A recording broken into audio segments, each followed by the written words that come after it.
அம்மா நாங்கள் பொண்ணு பார்க்கறதுக்கு உன்னை வர சொன்னாங்க. அந்தவாசி. ஆமாம். இல்லை இல்லை காலைல 6 மணி வீட்டுக்கு போயிட்டு வந்துடுறான். உன்னதான் என்ன சொன்னான் பொண்ணு காமிச்சிட்டு உங்கள் அம்மா யாருன்னு கேட்டாங்க. பொண்ணு நீ எப்படின்னு பார்த்துட்டியா அப்புறம் வேலைக்கு போ. பையன் கல்யாணம் முக்கியமா உனக்கு கூலி வேலை முக்கியமா? உனக்கு களைப்பறிக்கிற வேலை முக்கியமா? நான் சொல்கிறது கேளு. நாளைக்கு 6 மணிக்கு வா, பொண்ணு வீட்டுக்கு போவான். பொண்ணு பார்த்துட்டு நான் எட்டாந்து விட்றான் குச்சிச்சுன்னா கேட்டுட்டு பத்திரிக்கை அடிப்போம். சரியா?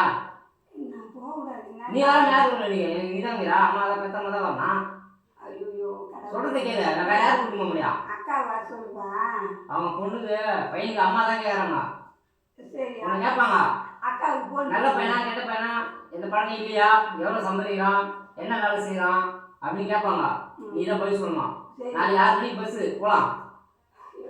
இறைவா பார்த்தியா எத்த அம்மா இதை பொண்ணு பார்க்க கூப்பிட்றான். நான் கூலி வேலைக்கு நடவு நட போகிற விவசாய வேலைக்கு அப்படின்றாங்க. எனக்கு யார் பொண்ணு பார்த்து கல்யாணம் பண்ணிப்பாங்களோ இல்லை எங்கள் அரசாங்க வேலையும் கிடைக்கல. இன்னும் எத்தனை நாள் தான் வேலை கிடைக்குது நாங்கள் காத்துக்கிட்டோம். இல்லை எங்கள் அம்மாவுக்கு ஏதாவது பொண்ணை பார்த்துக்கிட்டு வந்து எங்கள் அம்மா பத்திரமா பார்த்துக்கிட்டு பொண்டாட்டி எங்கே இருக்காளோ எங்கே பிறந்துருக்காலும் தெரியல. நகனுக்கே வானன்றேன், சவரனே வானன்றேன். நகை தேவையில்லை.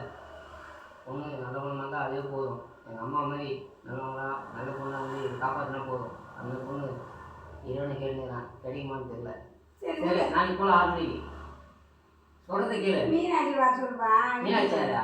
மீனாட்சி தான் போயிட்டு மீனாட்சியாரா? அக்கா வர சொல்லுவா. அக்காவையா? ஒன்று போகுது அக்கா இட்டு போவாங்க. அம்மாவை தான் இட்டு போவாங்க. சொன்னா கேளு. இப்போ கூட வா. அப்போ நான் யார் கொடுக்கும்போதுப்பா நன்றி. இது வந்து சோசியல் மீடியாவுக்காக சமூகத்தில் உள்ள பிரச்சனைகள் நிறைய இருக்குது. அதில் ஒரு பிரச்சனை. நன்றி.